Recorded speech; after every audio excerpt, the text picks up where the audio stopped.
옆 사람하고 인사 나누겠습니다. 사랑합니다. 축복합니다. 잘 나오셨습니다. 감사합니다. 오늘 본문에 보면은 창세기 1장에 기록된 창조 이야기에서 사용되었던 그런 단어와 용어들이 그대로 오늘 본문에 다시 한번 사용되고 있는 것을 확인해 볼 수 있습니다. 이것은 하나님께서 노아를 통해서 새로운 창조의 사역을 진행하고 계시다라는 것을 암시하는 것입니다. 그러니까 노아와 노아의 가족들이 새로운 아담과 하와가 되는 것입니다. 예를 들어서 창세기 1장 2절에 나오는 땅과 깊음, 영과 물 등의 단어들이 본문 1절, 2절에서 그대로 나타나고 있습니다. 하나님이 땅에서 물을 빠지게 하기 위해서 일으킨 바람은 창조 이야기 속에서 모습을 보이는 하나님의 영을 연상케 해줍니다. 또한 창세기 1장 7절과 8절에 물과 하늘은 오늘 본문에서는 샘과 하늘로 나타나고 있고, 창세기 1장 9절에 등장하는 물과 마른 땅, 드러나다라는 이런 단어들도 본문 3절부터 5절에 이르기까지 물과 산봉우리, 드러나다라고 그대로 나타나고 있습니다. 계속해서 창조의 이야기에 등장하는 용어들은 오늘 본문 이후에도 창세기 9장 6절에까지 계속해서 창세기 1장에 등장하는 그런 용어들이 등장하고 있는 것을 볼 수 있습니다. 이것을 자세히 살펴보면은 창조 첫째 날부터 창조 여섯째 날까지 모두가 포함되어 있는데, 다만 유일하게 빠진 날이 있는데 그것은 창조 4일째에 있었던 해와 달과 별에 관한 이야기입니다. 해와 달과 별이 유일하게 여기에서 빠진 이유가 무엇이겠습니까? 그것은 홍수 심판 후에도 해와 달과 별들이, 천체들은 홍수를 통해서도 없어지지 않았기 때문에 그렇습니다. 이처럼 물이 세상을 덮어 모든 것을 죽음으로 몰아가고 있을 때 오늘 본문은 하나님께서 기억하신다라는 이 짧은 말을 통하여서 시작하고 있습니다. 그럼으로써 멸망에 대한 반전이 시작되었고 노아를 통한 새 창조가 시작될 것이다 라는 것을 우리에게 보여주고 있는 것입니다. 이제부터는 차오르던 물이 빠져 젖은 땅이 마른 땅이 될 것이고, 방주에 들어간 사람들과 모든 짐승들이 이제는 방주 밖으로 나오게 될 것입니다. 빠지는 물과 드러나는 마른 땅은 하나님에 대한 신실하심의 간증이 됩니다. 그러니까 이것은 노아에게 이미 약속하셨던 이 일을 이루어가고 계시다라는 것을 증거하고 있는 것이죠. 1절에 기억하다라는 말은 단순히 어떤 것을 그냥 떠올린다라는 그런 의미만 있는 것은 아닙니다. 노아와의 약속을 신실하게 지키신다라는 의미의 언약적인 용어입니다. 그래서 구약시대에는 하나님께서 기억해 주시기만 하면은 모든 일들이 다 해결되었습니다. 그렇습니다. 우리 하나님은 오늘날에도 우리들과의 약속을 신실하게 지키시며 기억해 주시는 분이십니다. 반면 우리 사람들은 어떻습니까? 약속을 너무나도 잘 잊어버리는 것이 우리 인간들입니다. 어떤 사람들은 약속을 칼같이 잘 지키는 그런 사람이 있습니다. 이런 사람은 약속 시간이 12시다라고 하면 10시부터 그 약속을 지키기 위해서 서두르는 사람도 있습니다. 하지만 또 다른 사람은 약속 시간을 그렇게 별로 중요하게 생각하지 않는 사람도 있습니다. 습관적으로 약속 시간에 늦는 사람도 있다라는 것이죠. 그만큼 약속을 중요하게 생각하지 않는다라는 것이죠. 특히 자신보다 좀 낮은 위치의 사람과의 약속은 더더욱 지키지가 않습니다. 자신이 어떤 부탁을 해야 하거나 자신보다 높은 위치에 있는 사람과의 약속은 그래도 대부분 정신을 차리고 잘 지키려고 노력을 합니다. 하지만 부탁받는 위치의 사람과의 약속이거나 지위가 자신보다 낮은 사람과의 약속이 있을 때는 서두르지 않고 오히려 일부러 늦는 경우도 많이 있습니다. 이것이 우리 인간들의 사악한 품성이라는 것이죠. 그러나 우리 하나님은 추악하고 죄 많은 우리 사람들과의 약속을 잊지 않으시고 끝까지 신실하게 지켜주십니다. 그럼 오늘 본문을 통하여서 우리 인간들과의 어떤 약속을 기억하시고 지켜주셨는지 확인해 보도록 하겠습니다. 첫째로 심판을 면케해 주셨습니다. 본문 1절 말씀을 함께 읽어보겠습니다. 하나님이 노아와 그와 함께 방주에 있는 모든 들짐승과 가축을 기억하사 하나님이 바람을 땅 위에 불게 하시매 물이 줄어들었고. 땅 위에 존재했던 모든 것들이 하나님의 심판을 받아서 멸망을 당했지만은 하나님은 노아를 기억하셔서 홍수 심판에서도 건져 주셨습니다. 본문에 보면은 노아를 기억하사 바람이 땅 위에 불게 하셔서 물이 줄어들게 하셨다라고 말씀하고 있습니다. 노아를 홍수 심판에서 구원해 주셨을 뿐만 아니라 노아가 다시 땅에서 살아갈 수 있도록 길을 열어주셨다라는 말이죠. 이 시대에 우리들에게도 이러한 동일한 은혜를 하나님은 주고 계십니다. 죄악만 세상 가운데 살아가고 있지만 우리 믿음의 사람들을 구별하시고 그 죄악 세상 가운데 선택하여 주셔서 하나님의 심판에서 주의 자녀들을 구원해 주시는 것입니다. 또한 천국이라는 새 하늘과 새 땅에서 영원히 살아갈 수 있도록 우리 신자들을 끝까지 견인해 주시고 인도해 주신다는 사실입니다. 그럼 우리가 왜 구원을 얻을 수 있습니까? 하나님께서 예수 그리스도를 믿는 자들을 기억해 주시기 때문에 그렇습니다. 예수 그리스도께서 우리의 중보자가 되시기 때문입니다. 그러므로 우리 구원받은 성도들은 우리를 기억해 주시고 하나님의 심판에서 면제하사 구원을 이루게 해주신 하나님 앞에 날마다 감사의 삶을 살아가도록 노력해야 하는 것입니다. 여러분, 이 세상에서 구원받은 기쁨보다 더 큰 기쁨이 어디에 있겠습니까? 이 세상에서 부귀 영화를 누리며 살고 모든 권세를 누리며 산다 할지라도 구원받지 못한 사람은 불행한 인생입니다. 그러나 이 땅에서 좀 초라하게 살고 보잘것없는 인생을 살아가고 있다 할지라도 구원받는 성도들은, 하나님의 자녀들은 축복된 삶을 살아가고 있는 것입니다. 그러므로 우리는 생각을 좀 바꾸어야 합니다. 다른 사람들을 바라보는 시각 자체를 변화시켜야 한다라는 것입니다.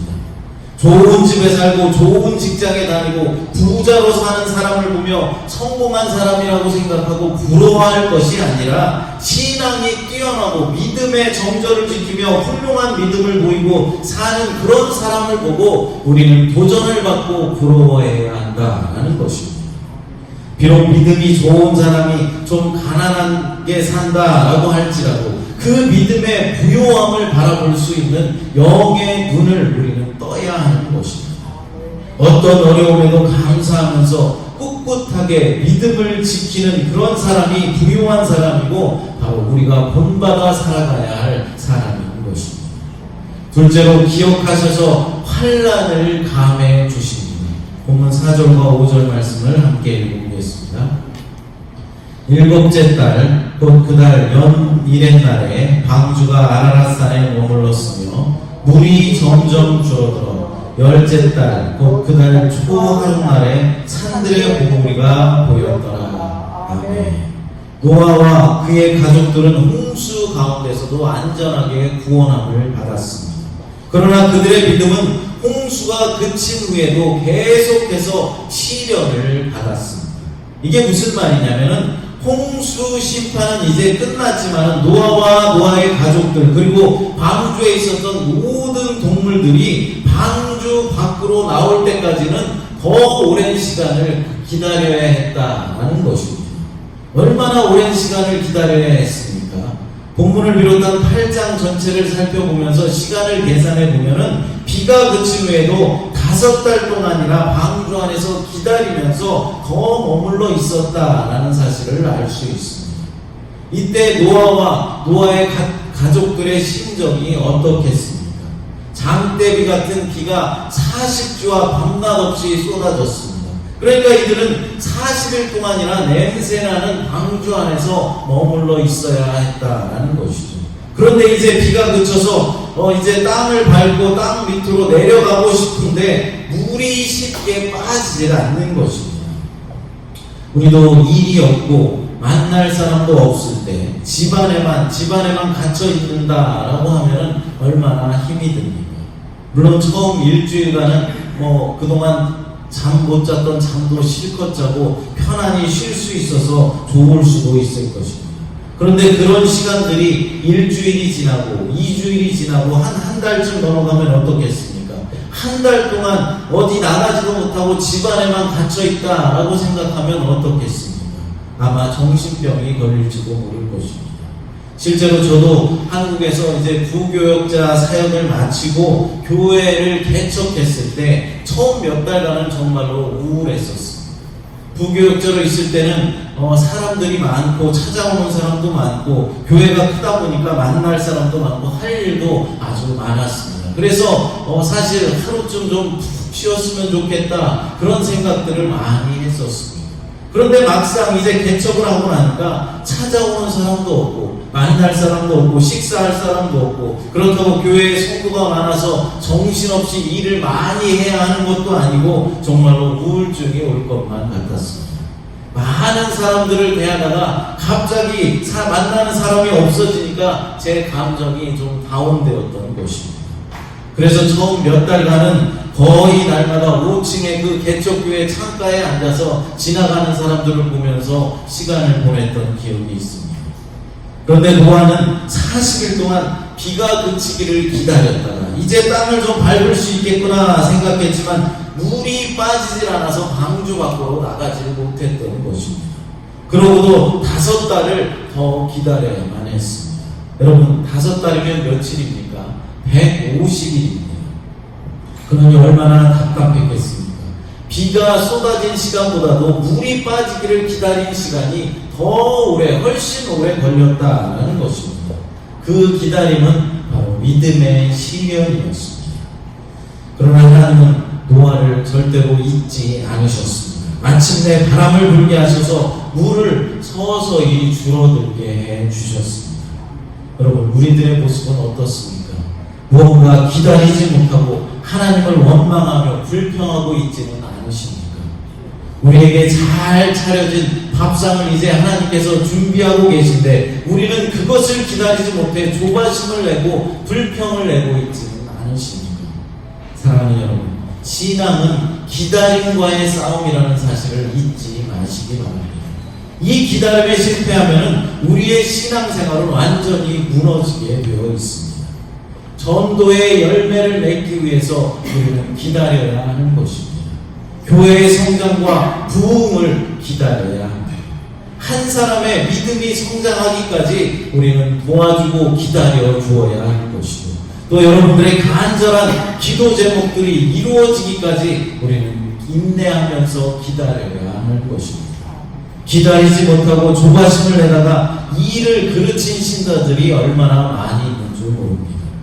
하나님께서 이제 다 이루어 놓으셨는데 마지막 단계에 가서 조금을 더 기다리지 못하고 일을 엎어버리는 신자들이 있다는 것입니다.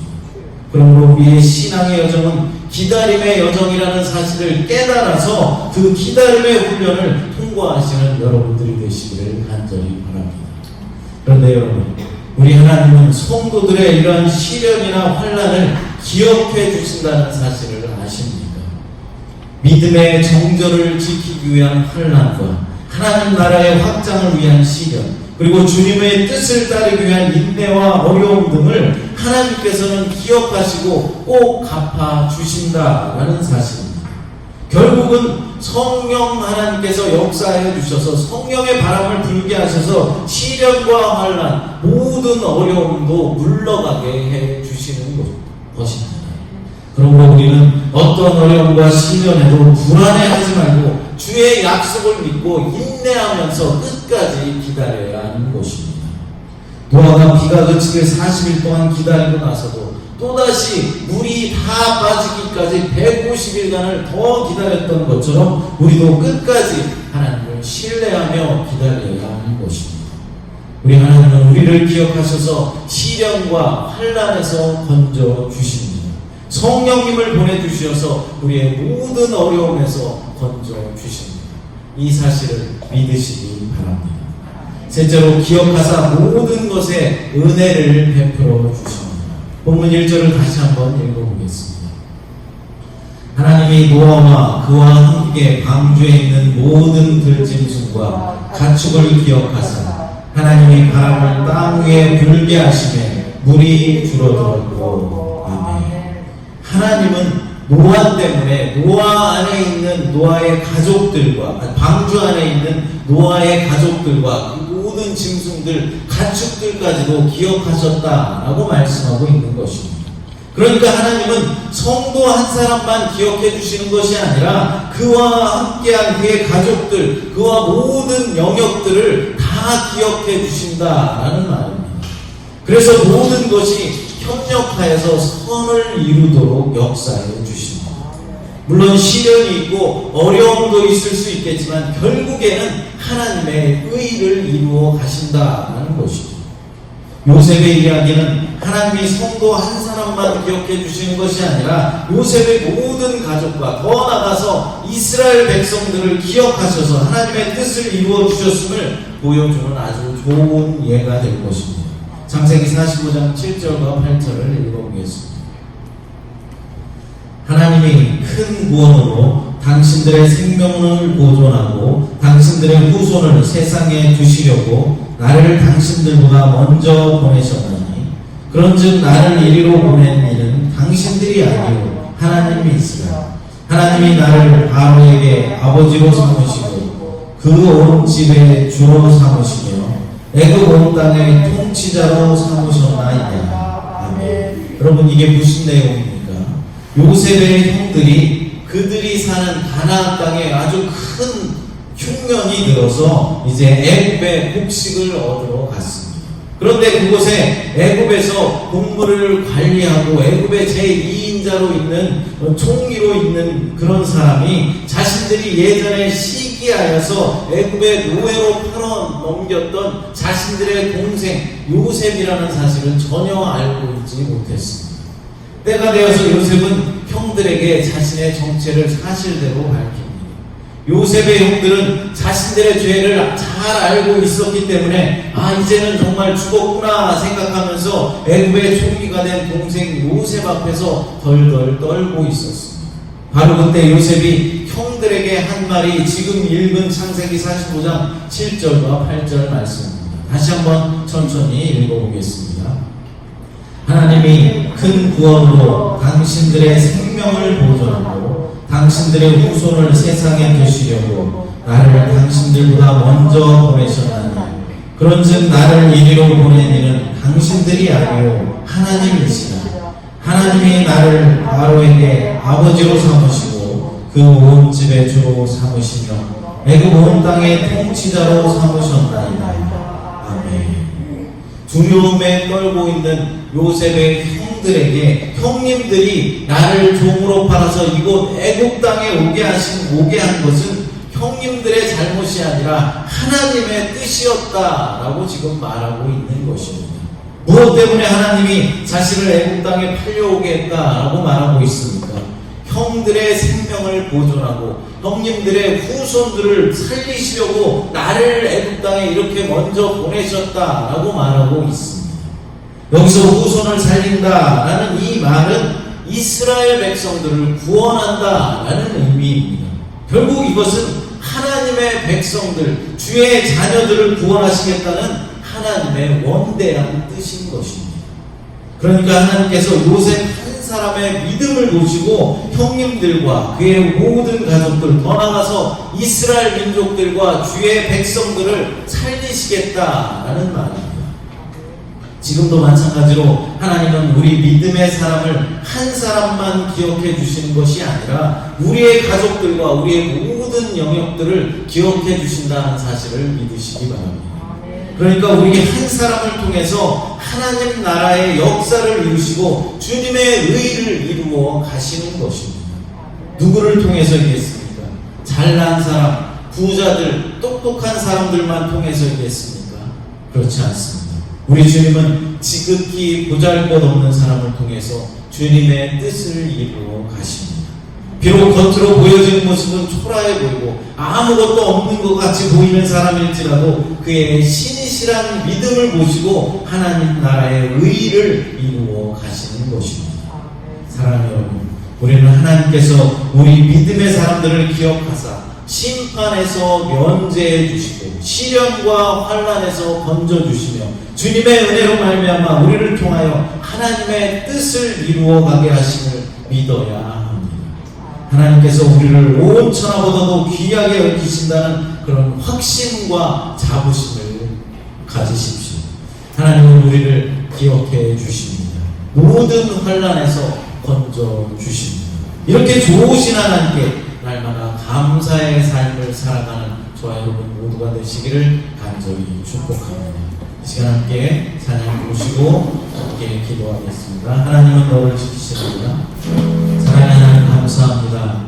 오늘 말씀에서 노아를 기억해 주셨던 하나님, 우리를 기억해 주시사 환난을 면케해 주시고 하나님의 심판에서 구원하여 주시옵소서. 우리의 삶이 나를 기억하사 구원해 주신 그 은혜에 늘 감사하며 찬양하는 삶을 살아갈 수 있도록 하나님 도와주시고 축복하여 주시옵소서. 거룩하신 예수님의 이름으로 기도드리옵나이다.